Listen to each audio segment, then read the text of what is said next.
Good morning. So, first of all, I'd like to thank Chuck Stiggins and his staff. It is always an honor for me to be able to present in front of friends and respected colleagues. So, thank you, Dr. Stiggins. Let me begin this morning with this statement.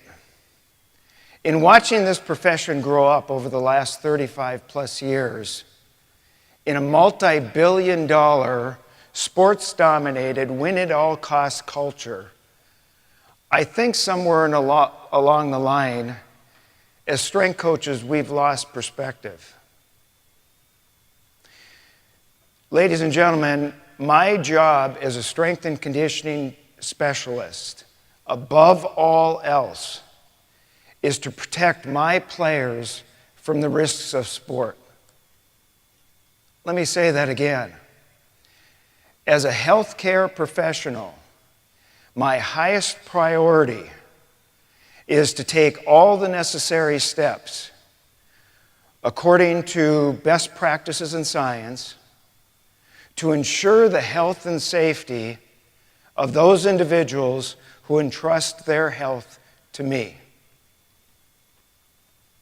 And that's why I entitled my presentation today, Protecting the Integrity of Sport by First Protecting Those Who Play Sport.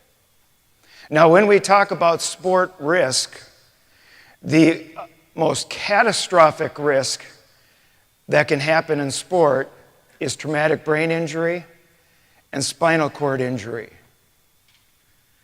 And with that, that has to be our highest priority, our athletes' neurological health. So having said that, let me ask you this. What are you doing right now in your programming and in your training prescriptions to ensure the health and safety of your athletes' brains and spinal cords? Concussion. Even the very word today evokes more fear, frustration, and frenzy than at any time in our history. Concussion just might be the most intimidating word in sports today. Concussion, so there's no confusion, is brain injury that results in brain damage and brain dysfunction. So what do we know about concussion? We know that concussion is not just an NFL problem, that in fact concussion is inherent to all sport. We know that concussion is inherent to life. We know that concussion and repeated head blows can cause neurodegenerative disease. We know that concussion is a national health crisis. We know that concussion and spinal cord injury poses the greatest threat to sports in the future. Athletes are getting bigger, faster, and stronger, and more skilled at using that strength and speed, which results in more violent impacts. The brain, on the other hand, has not gotten bigger and faster, but in fact more vulnerable. So what are we doing to make sports safer? Oh, before we get to that, what we don't know is how to proactively protect the spinal cord and the brain. And because we don't, as I travel around the country and speak to coaches, coaches don't want to see it, they don't want to hear it, they don't want to talk about it. In effect, they ignore it, deny it, and marginalize it. And that's why I commend you for being here today. You're here to learn. You're here to continue the dialogue. You're here because you care about your players' neurological health. And I thank you for that. And someday, they will thank you for that. But coaches, I got news for you. This ain't going away. And if you are not part of the solution, you will become part of the problem. So now let's take a look at what we're doing to make sports safer. We are raising awareness. And that's good. But it can't stop there. As an educator, I will tell you, knowing the information and acting on it are two different things. We're teaching better sport mechanics. We're instituting rules against blows to the head. The only problem there is we have to have more consistent enforcement and players that don't follow the rules. We are legislating how we manage and return to play and return to learn from concussion. Every state in the union now has passed some form of the Lystad Act. We are using technology to advance the design and protective equipment. Now, the caveat to that is this. Even though some advanced designs have prevented some injury, there is no piece of equipment that has ever been designed to protect the brain inside the skull from impact forces. So how have we done with these risk management strategies? Whether you look at statistics from the NFL, youth sports, or emergency room visits in the general population for concussions, annual incidence rates continue to go up. So what do these numbers tell us? Clearly, what we are doing isn't enough. So what's the solution? Or maybe a better question is, what more can we do? Now understand, when you manage risk, to manage risk, the first step is identifying all the risk factors. Then you have to formulate strategies to either eliminate or mitigate those risks.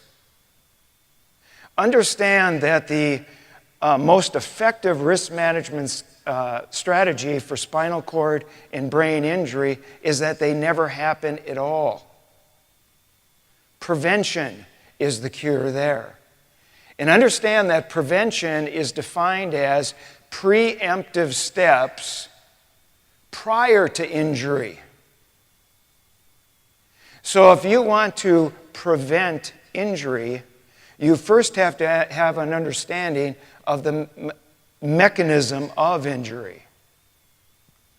So in order to understand the mechanism of concussive injury, you first have to understand the anatomy of the head and neck segment. How many of you are aware that there are over 40 muscles that articulate along the cervical spine, acting over 37 joints? And when they contract, they produce multiplanar and a high degree range of motion. So we have the head connected to the body segment by a hypermobile neck.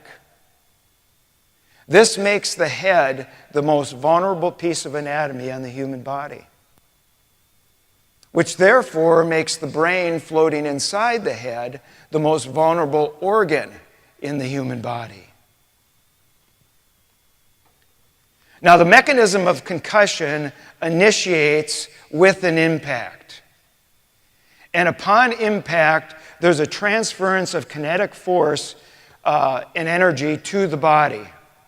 This transfer of kinetic energy to the body is called biomechanical loading. And there's two forms of biomechanical loading.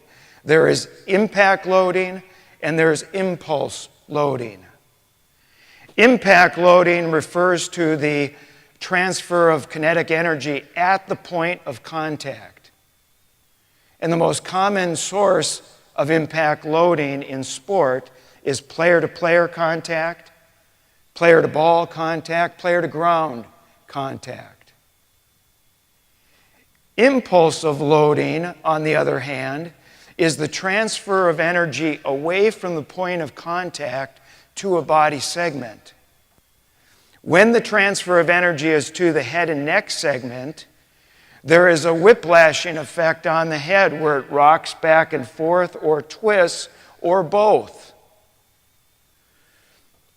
So the resulting pathology is linear and rotational forces being exerted on the brain, which twists on the brain stem.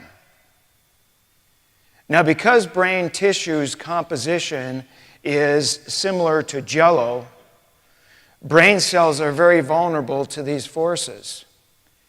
And the resulting pathology leads to a tearing or shearing of brain cells. And it's that underlying mechanism that causes concussion. And the more violent the blow, or the more repetitive the blows, the greater the risk of injury. Now, to demonstrate what actually happens inside the head on impulsive loading, let me introduce you to Dr. David Carmelo. He's a biomechanist expert at Stanford University. Listen.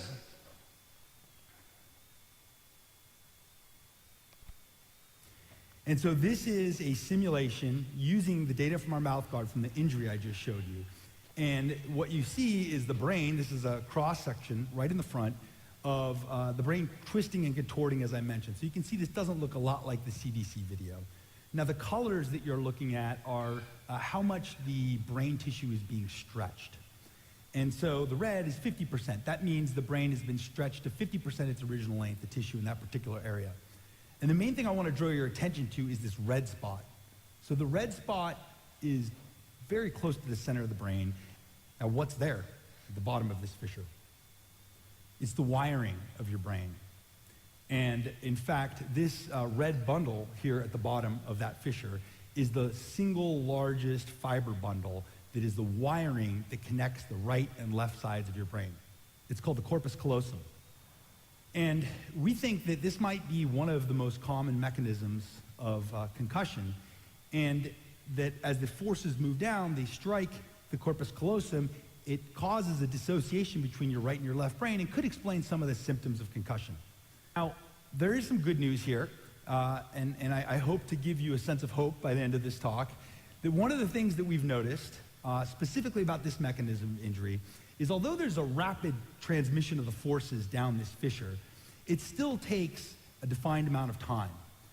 And what we think is that if we can slow the head down just enough so that the brain does not lag behind the skull, but instead it moves in synchrony with the skull, then we might be able to prevent this mechanism of concussion. So did you hear that? The question becomes, how do you slow down the head? Because if you slow down the head, you slow down the brain. And to that, I would also ask, how do you slow down the head and still protect the spinal cord? So again, we have to take a look at the head and neck segment. And I like this schematic because clearly this demonstrates that all head movement is dictated by the muscles of the neck. Now, I'm one of these guys who likes to remind my wife every now and then that I am the head of our household. And because she understands this dynamic, she is quick to retort that she is the neck of our household. Because the head will always go in the direction and at the speed that the neck dictates. Now, according to Kevin Guskowitz, the neck also resists external forces.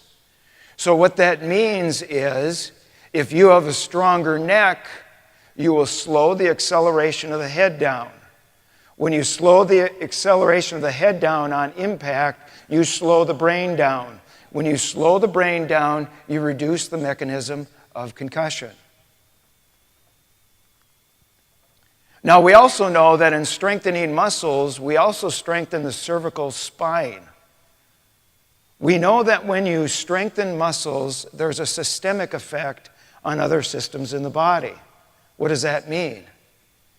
It means that there are collateral adaptations that occur in addition to muscular adaptations. So when you get muscles stronger, you get bone stronger. Bones increase strength by increasing their bone mineral density. So in training neck muscles, you increase the bone mineral density of the vertebra along the cervical column. The vertebra gets thicker and stronger. The ligamentous and tendinous tissues, tensile strength goes up. The connective sheathing around there gets more dense. So now we have a more structurally sound cervical column. That protects the spinal cord, because you know that the main mechanism of spinal cord injury is when the head is in a flexed position and a load is applied to the top of the head. This is called axial loading. So by strengthening the muscles of the neck, you also prevent spinal cord injury. And as you can see from the research, Viano says that as you increase the strength of the cervical vertebrae, you decrease compression forces. You better protect the spinal cord. Now, like all muscles in the bodies that serve as shock absorbers, the neck is the same way. The neck is, if you will, the suspension system of the head. And Tierney and his cohort go as far as calling the neck muscles a bioshock absorber. And like any good shock absorber, the shock absorber will absorb more of the force and transfer less above. So stronger neck muscles will absorb more of the force in the neck region and less will be transferred to the brain. Tierney says sufficient muscle strength prevents concussion because the internal force generated by those muscles will slow head acceleration. So, how best do you strengthen muscles of the neck and the head? Before I get into the protocol, let me make a statement about this picture, because this picture infers that, like muscle, you can build up strength or some sort of tolerance in the brain.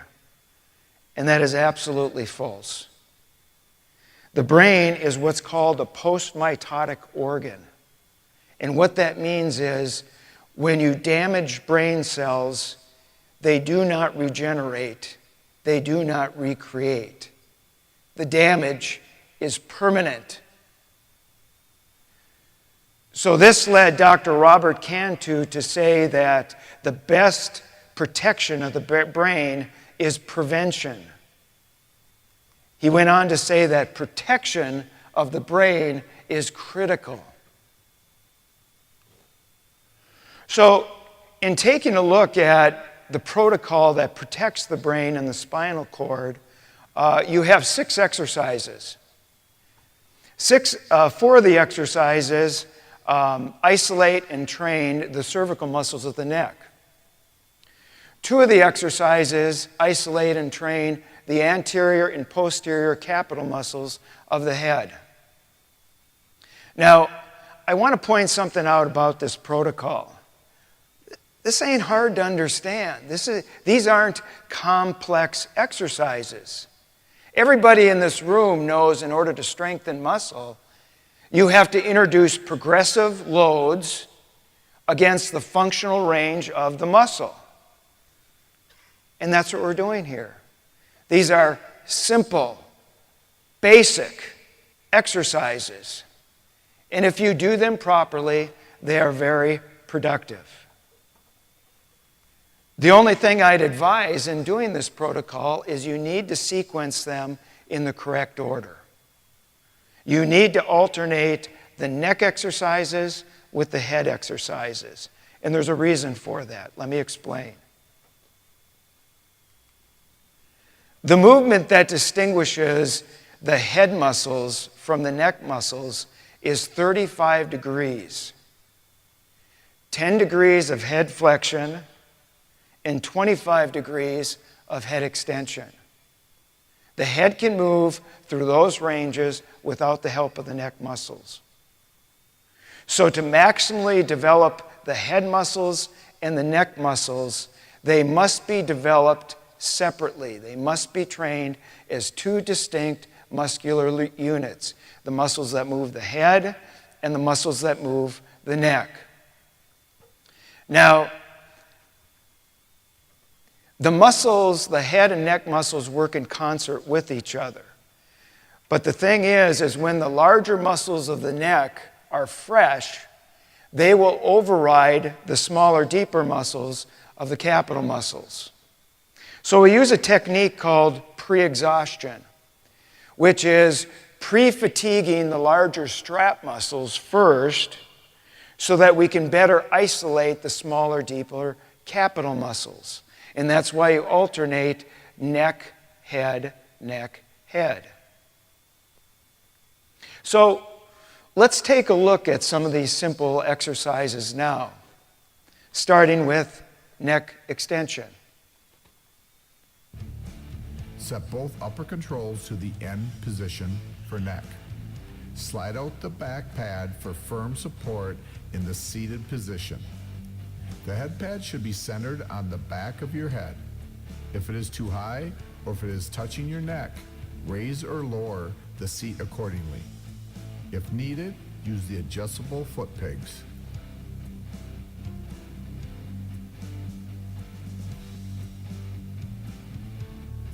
Slide the appropriate weight onto the machine. Sit down facing left.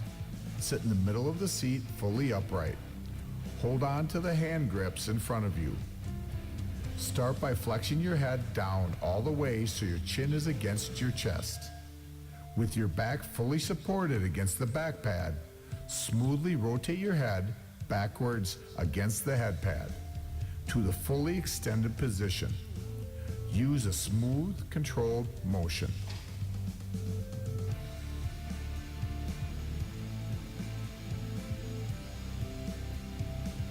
Push back all the way until your eyes are looking straight up.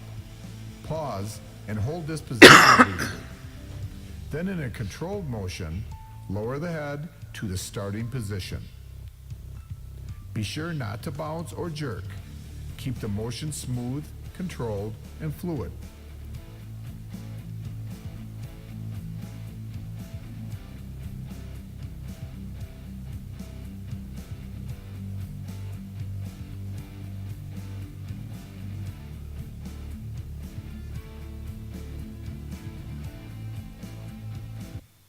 So now that we've fully fatigued the neck extensors, now we can better isolate the head extensors. Sit in the same position as before, facing left. This time, set the upper controls to the H and HT positions for head and head tilt.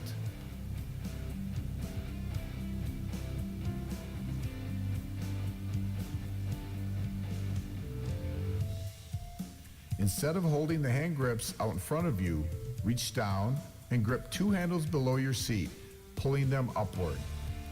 This puts the trap on a stretch to better isolate the Begin the suboccipits. head tilt by smoothly tilting your head back, rotating your chin upward. The machine will limit your head to rotate back 25 degrees. At the end of the head rotation, briefly continue pushing firmly against the pad for maximum muscle contraction. Then, in a controlled motion, lower the head back in the starting position.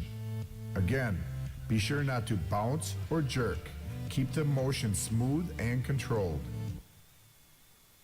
Interesting, the first time I did the head tilt, and I had been training with weights for 35 years. It was on a Friday. And all weekend I was telling my wife, I think I got a headache. And I never get headaches. But I had never isolated the suboccipits like that before. And they were so tender to the touch that it felt like I had a headache. Now, again, very simple. We pre-fatigue the large strap muscles of the neck to better isolate the smaller capital muscles of the head. We do the same for the front. Neck flexion. Smoothly and deliberately tuck the chin downwards in a rotary fashion to where the chin touches the chest. To exit the exercise, grasp the work arm, remove your face from the pad, slide your head to the side, and lower the work arm to its resting position. After the neck flexors have been pre-fatigued, you move on to what we call the nod. And literally, that's exactly what it is. The upper torso. Initiate the movement by pressing the forehead against the pad while nodding the head downwards. The range limiter will stop movement at 10 degrees. Briefly push into the pad, then lower the work arm under control back to the starting position. So the functional range of the head flexors, only 10 degrees. It's literally a nod. And interesting, the first time I did this exercise, because I had never felt the head flexors being isolated like that, it almost felt like I was choking when I was doing the exercise. This is an exercise that you literally have to experience to appreciate. Am I right? And then you end with lateral flexion. Initiate the movement by slowly and deliberately pressing the head against the pad to where the pad touches the opposite shoulder. Face the opposite direction to train the other side of the neck.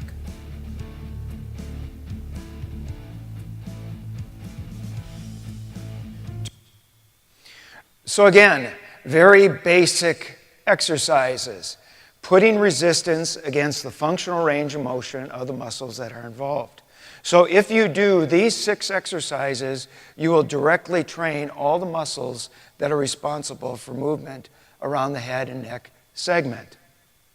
Now, a word of warning, if you haven't trained your neck prior to this, or if there's been a long lapse of time, it's very important that you pre-warn these individuals, because it is not uncommon to wake up the next day with a very stiff and sore neck. Particularly if you're working with minors. Particularly if the minors have moms.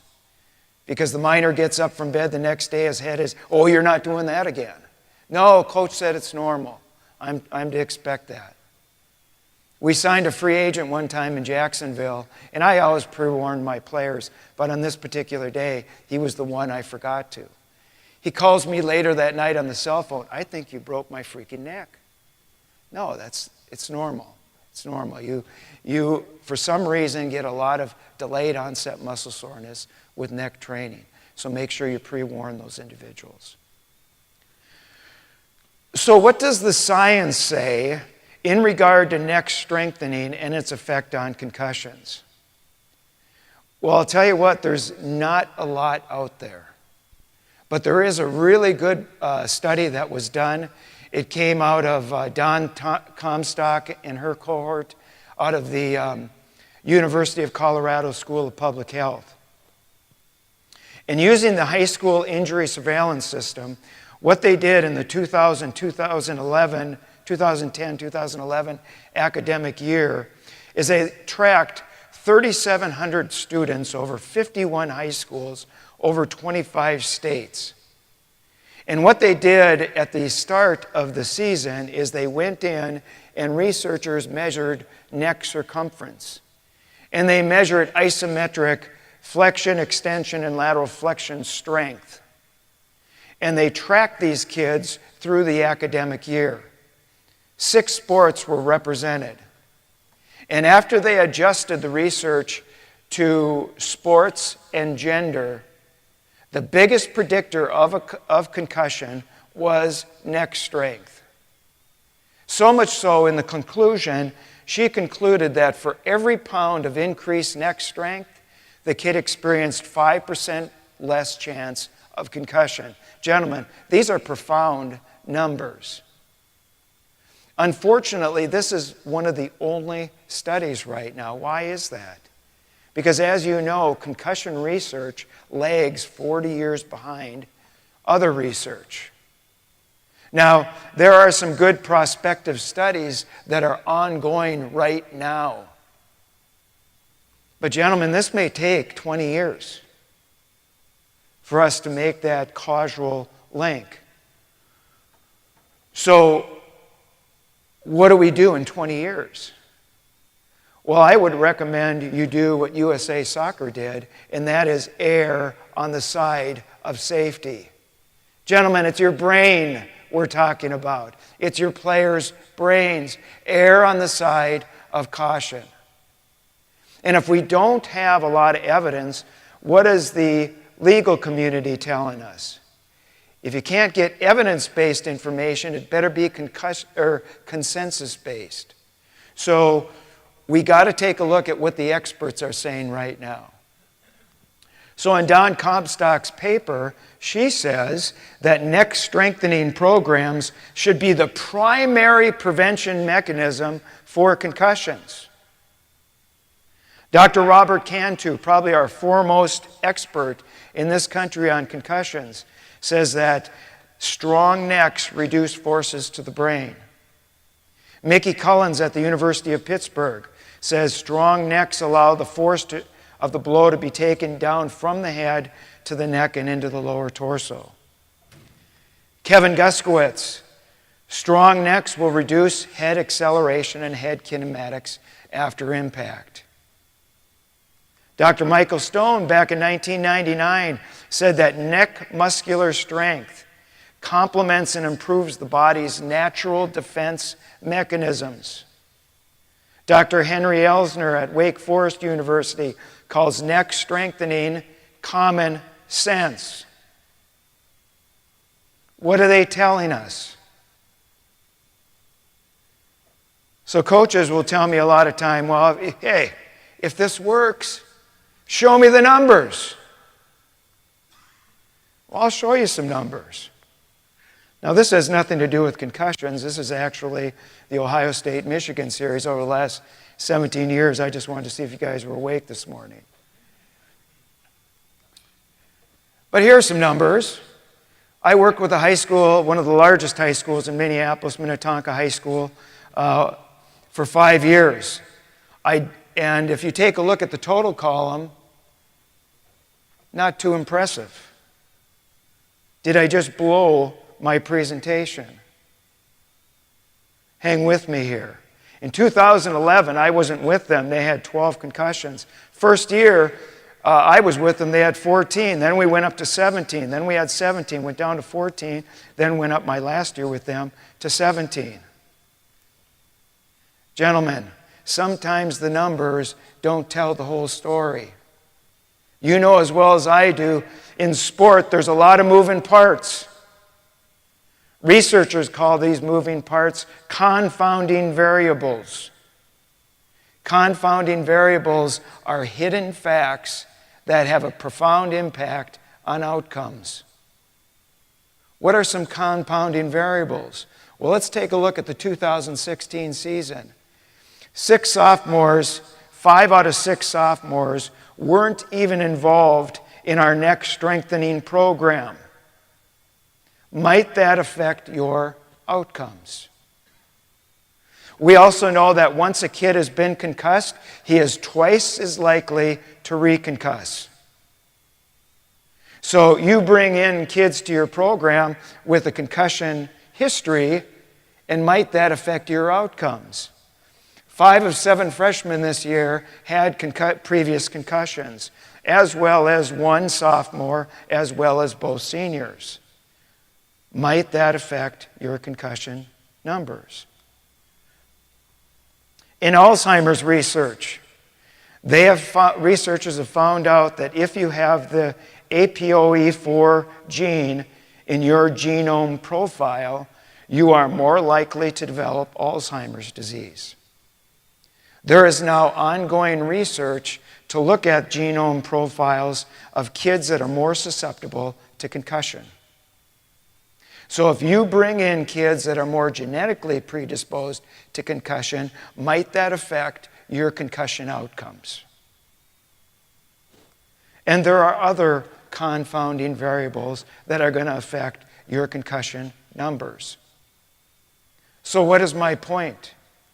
My point is the proof isn't in the numbers. The proof is in understanding the physics. Rule rules change, equipment changes, but the laws of physics stay the same. And it's the laws of physics that control sport in competition.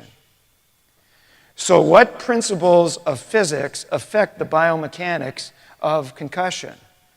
Let's take a look and understand those. Increase mass to decrease acceleration forces. This is Newton's second law of motion. If we can control the mass, we can influence the acceleration and the force that's being translated to the brain. In Viano's research, he says by maximizing force absorption, by making the neck stronger, less force will be translated to the brain.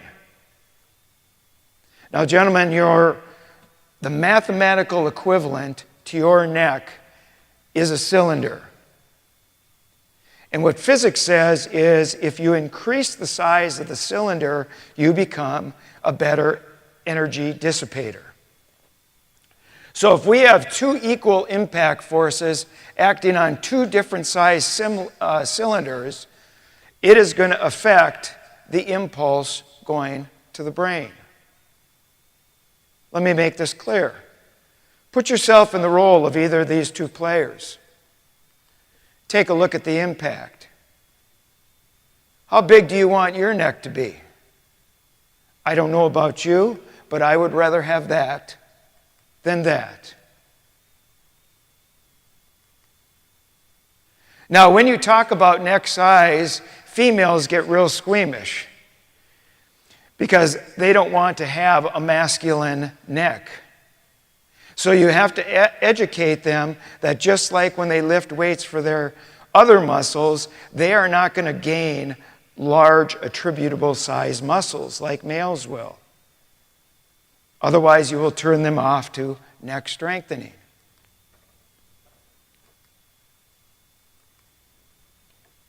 Increase stiffness to decrease deformation forces.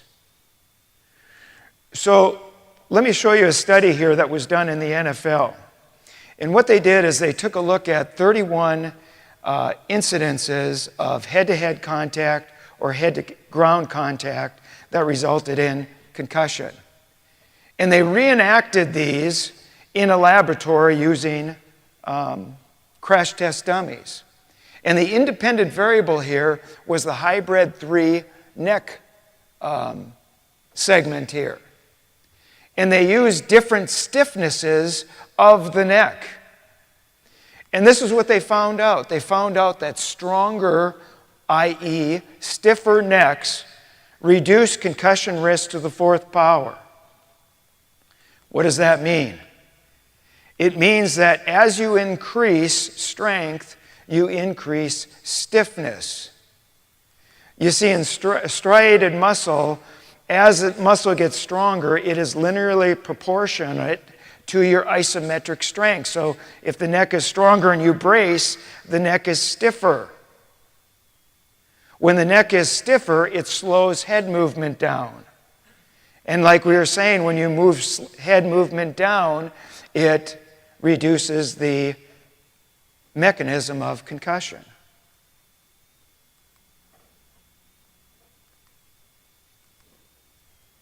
Increase slosh to dampen forces. What's slosh? Well, now we're talking about the fluid dynamics of the body. How many of you know that 80% of the muscle is what? Water. And why is water so significant? Because water is a dampening agent. So let me give you an example of that, where it's being practically applied.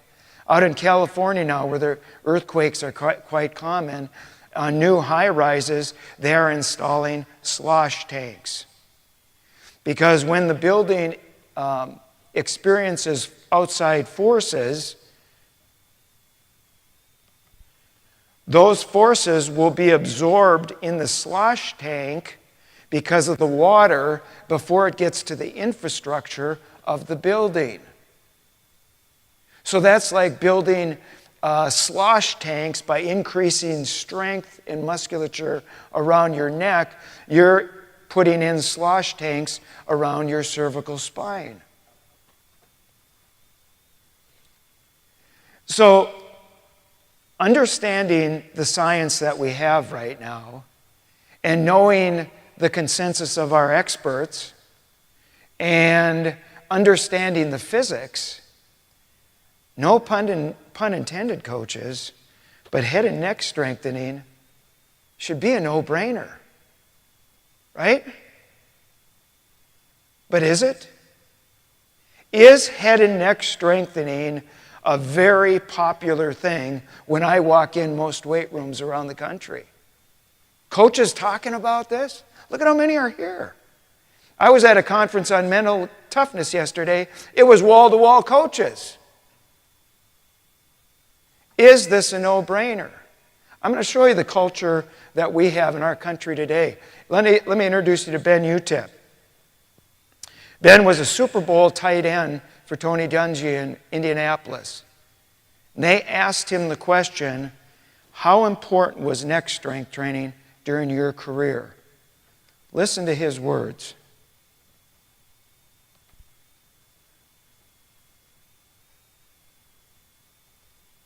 Pretty much be maybe the least important of the workout. It's what you do at the very end. Let's just get the neck in and get it, and get it done and get. Not a priority. It is an afterthought. In our culture today, in our sport culture, even though we are banging brains, it is an afterthought. It is not a priority. Let me refresh you, when I was going to high school, of another thing that was in the sport culture at that time. Watch this. What did you say? You need a water break. You need a water break. Water is for cowards. Water makes you weak. Water is for washing blood off that uniform, and you don't get no blood on my uniform. Boy, you must be outside your mind. We are going to do up. So, when I was in high school, if I took a water break in practice, I was considered effeminate. I wasn't tough enough. That was the culture at the time. What did it take to change that culture? Corey Stringer's death and a number of high-profile college athletes had to die as a result of dehydration for something as simple and logical as giving players water on the practice field became part of our sport culture. So, coaches, my question to you today now is this. How many more have to die of neurological degenerative brain disease, leaving families in ruin, stealing identities, stealing their dignity, ruining their retirements?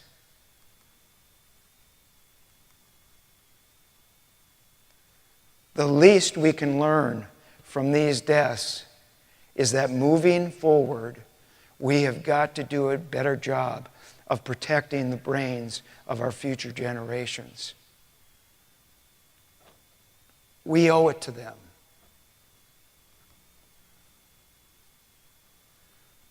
So, coaches, we have the science, we have the protocol, we have the machine. What's your excuse? If you are not part of the solution, you will be part of the problem. Mark Twain once said, "Speaker, speaker, spare me your delusions." Because the only part I'm interested in hearing is the part where you say, "in conclusion." So in conclusion, the reality is this. I don't know the magnitude of hit. I don't know the direction of hit. I don't know how many hits he is going to sustain on the practice and competition field. So what's my job? My job is to protect his most valuable resource. Remember, the brain can't protect itself. You see, back in the day, when we couldn't see the scars of concussion, head injuries were treated as invisible, insignificant injuries. And quite frankly, it was a joke. We used euphemisms like ding, getting your bell rung. This ain't a ding, and it's not ringing any bells. We are talking about your brain and the brains of your players. The human brain, the most complex organ in the body, comprised of 200 billion nerve cells, surrounded and supported by another trillion cells. The brain is your operating system. It controls all cognition and physical abilities. It's your identity. Some people would say it's the seat of your soul. It will determine how you love your wife and your kids. It will determine your life's passion and purpose. Suffice it to say, who and what you are is a product of the brain. And when it goes, you cease to be. Listen, with a hip and a knee, you can rehab that. You can even replace it. Once brain cells are damaged and die, they are gone forever.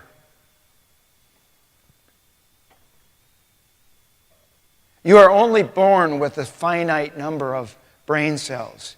You can only lose them. We have to make neurological health a priority.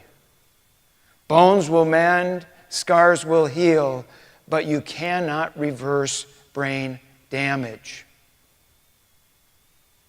We've got to stop recognizing that there's a problem. And we've got to start focusing on the answers. And the answer is to protect the integrity of sport. We first have to protect the ones playing sport. And the best protection that we can do is have them enter competition stronger. How many of you know in a latest Harris poll, 1 in 3 parents fear that their child might be concussed? And in that same poll, 9 of 10 parents say coaches are responsible for protecting their children. The legal community concurs with this. This circuit judge says that it is a constitutional right for contact athletes to be protected.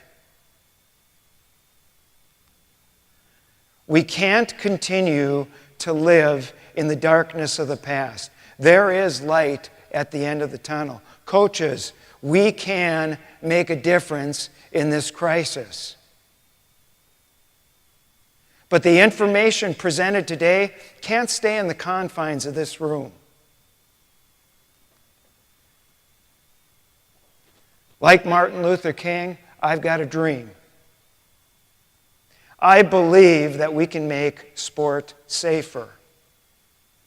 I believe the way in doing that is training the head and neck musculature to protect and mitigate traumatic brain injury and spinal cord injury. And I believe strength coaches are at the forefront of that.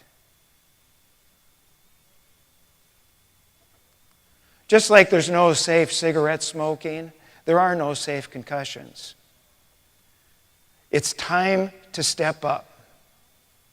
So coaches, please join me in my mission of dialoguing with your colleagues, educating administrators, coaches, parents on the importance of head and neck strengthening. Thank you for being here today. Thank you for your participation, and I'll answer any questions that you have at this time. If you need my help, this is my contact information. Thank you.